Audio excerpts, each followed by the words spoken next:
morning. All right. So I wanted to start this morning with a cartoon. A famous Peanuts cartoon, and it'll come up in just a second. You've seen that one before? Can you relate? Yes. I know. Right. So the concepts in Brene Brown's book, Braving the Wilderness, that we have been using as inspiration for this talk series is kind of based on the idea that humanity, we collectively, are in a spiritual crisis, in part because of a sense of disconnection from our source, from our spirit, and disconnection from each other. And she says that connection, the spirit that flows between us and every other human in the world, is not something that can be broken. However, our belief in the connection is constantly tested and repeatedly severed. So, how is that severed? What gets in the way of our connection?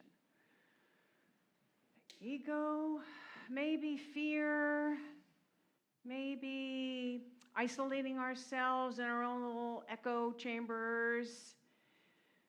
What else? Judgment, yeah. Greed. Our different silos, yeah. We're in different silos. We're not talking to each other, right? All of the above.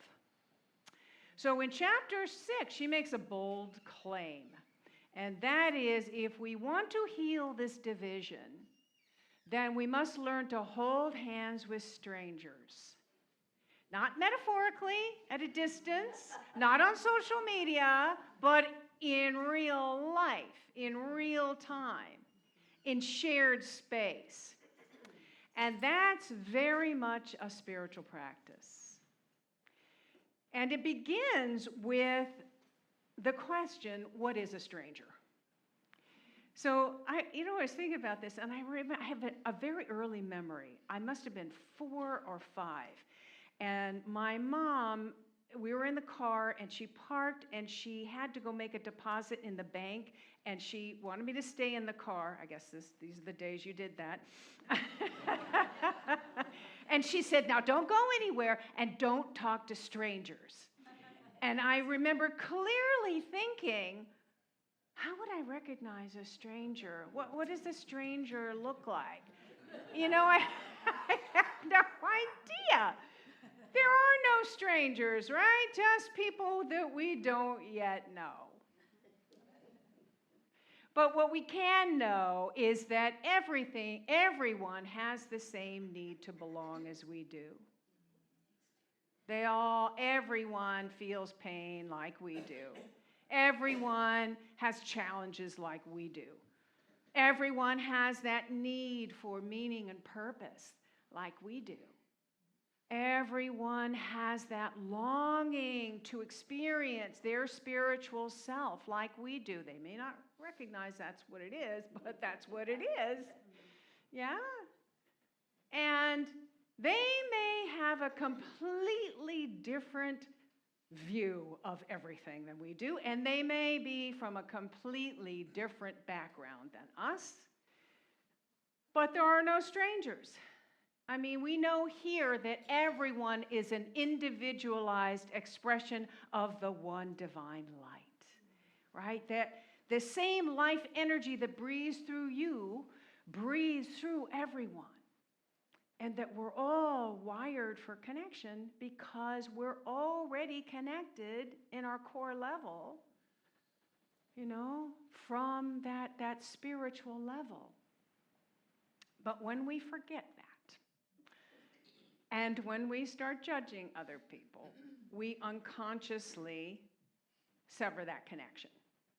And then we, start seeing each other as, well, they're part of this group, or they're part of that group. And we reduce them to stereotypes, positions, and we close our heart. And I have to say this is so easy to do. We all do it, right? We all do it. So we want to just we want to pay attention. We want to be aware. And, this is the 5 weeks into this that we've been talking about this. So hopefully you're beginning to at least get some oh yeah, when you're doing it. Like catch it a little earlier, right? Just catch it. And also give yourself compassion, exercise some self-compassion. This is not easy, this stuff. And there's a remedy for this tendency. As she says in the book, that healing can happen through coming together in public spaces for a shared experience.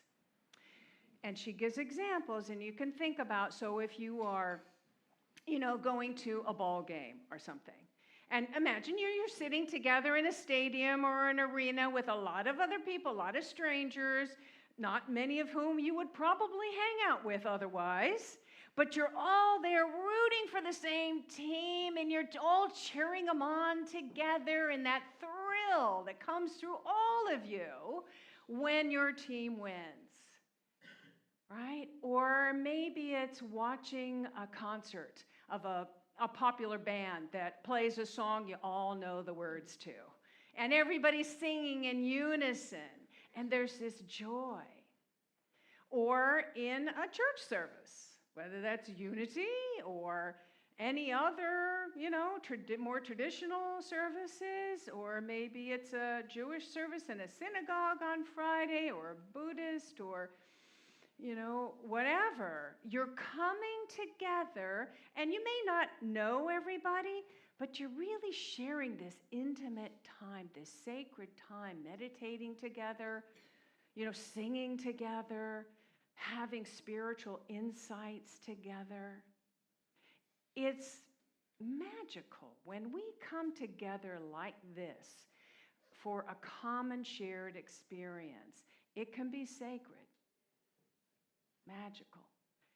And there's a word for it: collective effervescence. Collective effervescence. And if it's in a Brene Brown book, there's some research behind it, because she's a research girl. And in fact, the researchers who studied this say that it contributes to a life filled with a sense of meaning, increased positive affect, an increased sense of social connection, and a decreased sense of loneliness, all essential components of a happy, healthy life. Collective effervescence. Even when you're sitting in a dark theater watching a scary movie or a scary play like we saw last night, Macbeth. Yeah. There's that, you're together in the dark and you're witnessing this, and, you all scream at the same time. There's this real-time experience that you're sharing together. It wouldn't be the same experience if you were watching it at home on TV with just one other person, or, God forbid, by yourself. Not the same, right? That's not the same experience.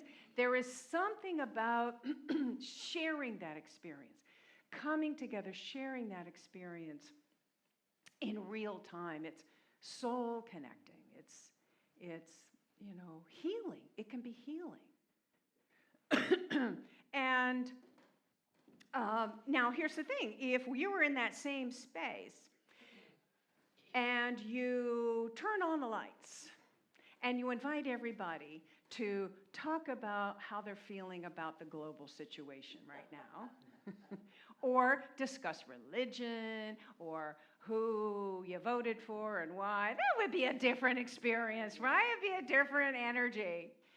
There's something about having people from all walks of life, different socioeconomic, different race, different religion, different gender, political party, and putting them in a room and witnessing maybe this gorgeous symphonic orchestra play an amazing piece, or maybe watching an amazing dance or theater, or musical, a fun musical, we all know the words to, or a moving film.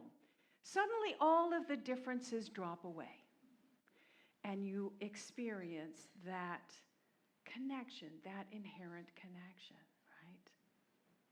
You experience that inherent connection. Now, so I shared last week my experience of walking with the Faithful Resistance group in Washington, D.C.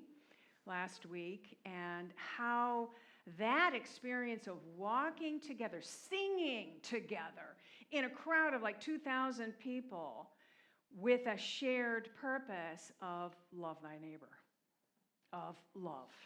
How that was that experience of collective effervescence. That joy that just bubbles up when you're coming from that place together with people having that shared experience.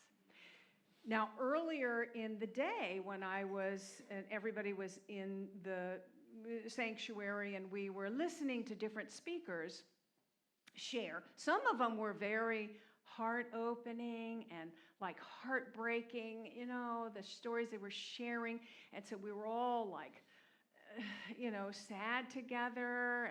And then you had some speakers that were really there to provoke outrage. And that was a different energy. It just felt really different. So she talks about this in the book about protests and gatherings, which she's been at. And she says, if there is a dividing line expressed, or a common enemy that is identified, which is easy to do, right? It's easy to do, that it can be counterproductive because she says it's dehumanizing and denies our collective worth and our connection. So we want to think about that when we're participating. Now, this doesn't mean that we're not distinguishing right from wrong.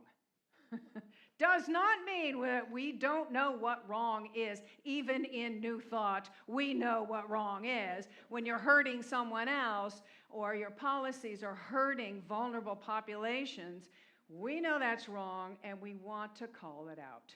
We all need to call it out. The difference in New Thought is that we can separate behavior from being. What someone has done or is doing from who they truly are, which is there's a seed of the divine in everyone, right? In everyone. Also, when we show up, we can bring our love. We can bring our energy. We can stay centered in a vision of creating a world that works for everyone, of staying centered in our vision of a world that we want to create. And then we bring that energy to the group, and it begins to spread out. It begins to vibrate out, and that shift, the energy can shift when we bring our love and our intention. What if you're the person that can bring out the best in others? What if you are all the people who can bring out the best in others? That's why we want to show up from that place. Show up and be present. All right, so now the other side of this collective experience is collective sadness. That's why we have funerals, so that we can come together and grieve. All right, and usually at a funeral there are loved ones that you're close with, but usually there's a lot of people you don't know, and again, maybe you wouldn't normally want to hang out with, but they're there. You're in shared space. You're in that shared space, grieving together. There's that connection of being together in this universal experience of grief together with other humans. That's why we do it. So about 4 years ago, I was sharing about my brother who had this sudden tragic episode, and he died 3 months later. And I had to keep flying out to Los Angeles to take care of him. That's where he lived, and to take care of his life. I was kind of the only one. And that last visit was to attend his funeral. And it was lovingly hosted by his spiritual community. Now, this spiritual community, our whole family, it had been suspect. Our entire family, we thought it was a cult, you know? And honestly, I think kind of it was at one point, you know? And he was estranged for a while from the whole family, partly because of that. It was sad. And what happened was, years ago, the leaders of this cult died, and the whole thing fell apart. And then from what I understand, it regrouped, and it regrouped under the spiritual concepts, the spiritual ideas, that more about that than worshiping the leaders. So it was about, you know, solid spiritual concepts. And, you know, I didn't really know any of the people, but boy, were they loving and compassionate. They helped me out so much during that time. Honestly, I could not have done that. I could not have gone through that if they didn't step up and lovingly support me in my efforts in all of that. So the day of the funeral comes, and again, it's in their space, and with all these people that I don't know and have had a lot of judgment in the past about. And I'm sitting with my daughter, who never had a relationship with her uncle until the very end, when she was helping to take care of him. And we were holding hands so tight. And all of these emotions are coming up and moving through.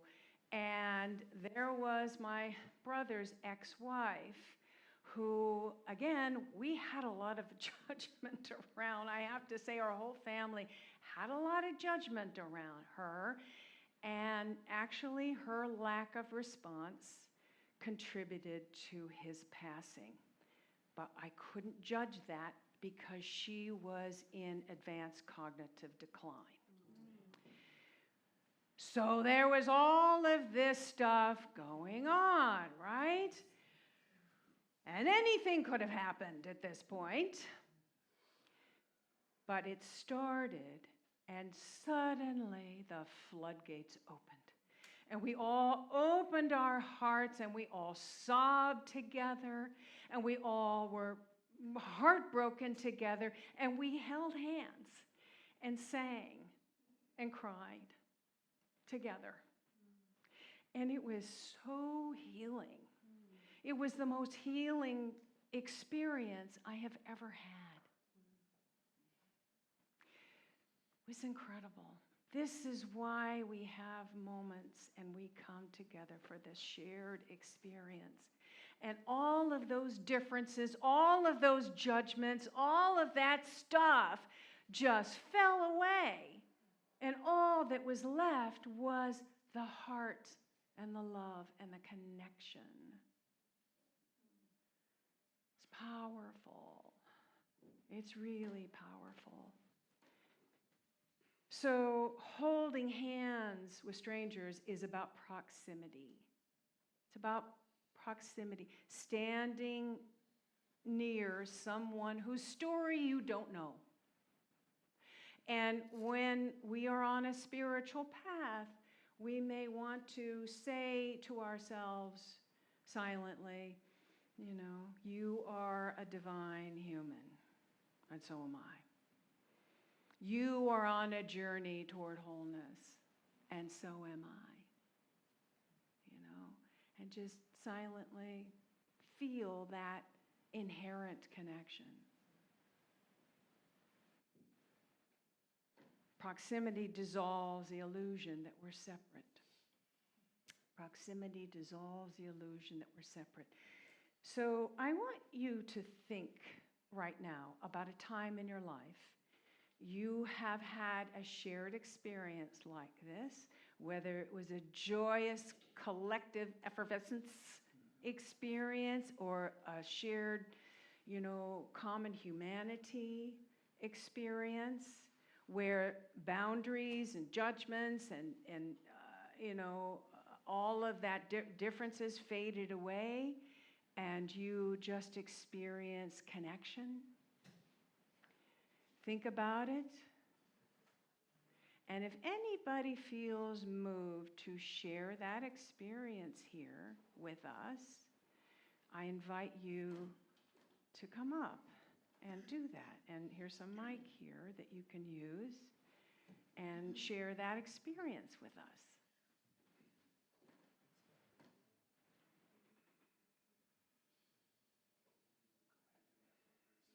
Donna. Oh.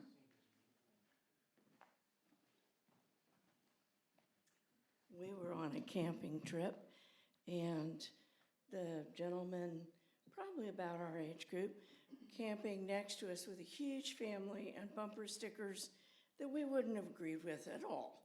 And he came over and he was talking to us, and we were listening with love as he explained about his family and just went on with detail after detail. And then he said, and my son is going to college, and I told him to be very careful because not to be affected by those liberals. It's really easy to be affected.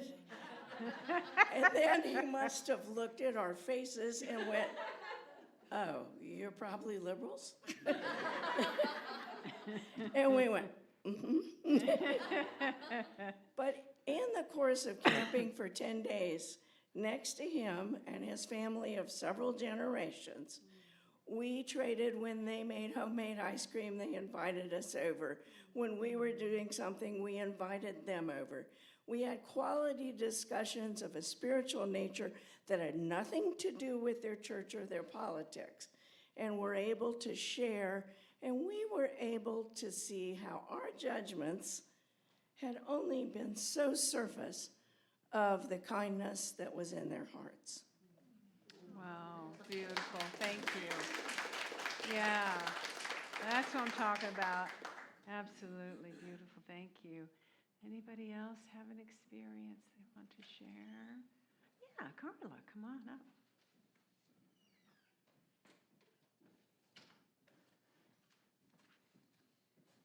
Yes, what I thought of during that is an experience I had in a restaurant, and it was one of these restaurants that had a lot of different rooms, and one of them was more like a bar, and it had a piano in it.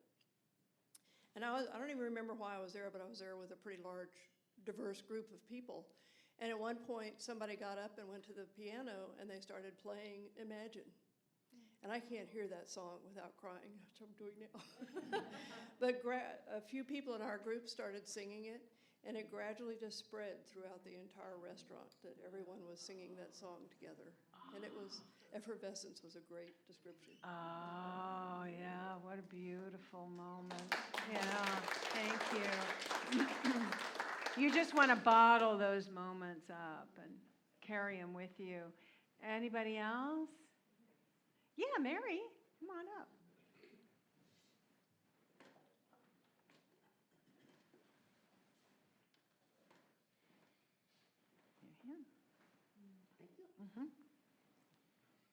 Many years ago, my daughter-in-law and I attended a giant gathering in Washington, D.C. for peace. And I was standing there, not down by the White House, but in that back area where there's a knoll. And it occurred to me that those people that were down by White House were for war, whereas the group I was with was for peace. And it really, changed my whole attitude about how I looked at things. I said, you got to be for something, not against something. There we go. Thank you, yeah. It changes the energy, definitely. Anybody else? Yeah, Jessica, and then Lynn, and then we'll. So I'm thinking of, I was in Marshall, just outside of Asheville, during Helene, and I had just at the beginning of September moved onto this 20-acre property in a tiny home. And so there were lots of people on the street that I lived on that were not happy about new people coming into Marshall. It's still very rural and lots of generations going back. So when Helene happened, once the rain stopped, people on four-wheelers started driving around the roads, and it was suddenly sort of like the new people and the people who have been on the land for generations were working together to figure out generators and fresh water, and it became really a turning point for the whole area. Which is amazing. Yeah, beautiful. Yeah, and very often we see that with disasters, how people just drop everything, all the differences, and come together and help. Lynn, do you want to come up? And we don't want to wait for another disaster to come together. No. So it's funny. I have a very similar experience to what you were talking about. I went to my godfather's funeral yesterday, and he had kind of like two very different families in his life. Like when he was my godfather, it was like in the 70s, and he had two sons. When I met, apparently his name was always George. I knew him as Skip. And he was 61, and he was a police officer, and when I knew him, he was like Eddie Haskell, and so it was all very like, woo, anyway, and I couldn't call him George, but he had that like older family, and that I knew growing up, and then he and my godmother divorced, and then a little bit later, they actually moved down to North Carolina. This was up north, and he met Lynn, another Lynn, without me, and they were married for 42 years, and she had a son from another marriage, and then they had a child together, and then unfortunately one of his sons has passed away from the first marriage, so we go to, the service was actually, because my memory of him is up north, and very northern and everything, because when we lived up north, and we go to the funeral. It's in Burlington, which has nothing to do with like any of the family that I know of, and it was in one of those in churches that was like in like a strip mall, and I was like, I drove up and I was like, seriously, because my view of funerals is like like a big church, and like I don't know, yeah, and so I was like, okay, and then you had like his older family was there. And then his younger family was there, and there, throughout the years, there had been like strife with, the sons from his older family when he remarried, and drama there, and like they were all there together. We had the older son, and then the stepson, and then his daughter, who were like 20 years apart in age, and they all got up and they all spoke in this really weird church that was clearly had been a store before, and. And it was all very black and very weird, and anyway, and I was like, the whole time but every one of his children got up and they spoke about him, and they all had very different experiences about, it was just like, and I know of all the strife from the years, because I've known, these people forever, and and like how they all just, came together, and like every time that one sibling came down from speaking, they hugged the other two siblings, and then the next one came up, and they were just, but to them, they're all siblings to each other, even though they're from very different times and very different situations. And then, I think the church was his wife's brothers. Like, I think he seemed like he was a minister there. Like, he led the whole thing, and he was very, good at it. And so a lot of the other people there were just very, very, very Southern, very from Burlington, very, and I couldn't, get away from my idea of, no, we're from Massachusetts, and, this was his funeral, but, everybody was there and, grieving and talking so wonderfully about him because he was wonderful. And I had never thought so much about, he really had two completely different lives, and everybody has come together now to celebrate him. Thank So, you, yeah, Lynn. yeah. That's beautiful. Thank you. I appreciate it. Okay, thank you all. And just be, looking at those times in your life and looking for opportunities to create more of them. We have an affirmation, I think, to say here together. So let's go. Take a deep breath. Together, centered in spirit, I choose connection over fear, love over division. And so it is. Hi. If this video has inspired you, opened your heart, expanded your consciousness, filled you with hope, empowered you in some way, we encourage you to support what we offer here at Unity Center of Peace by making your donation now. And thank you.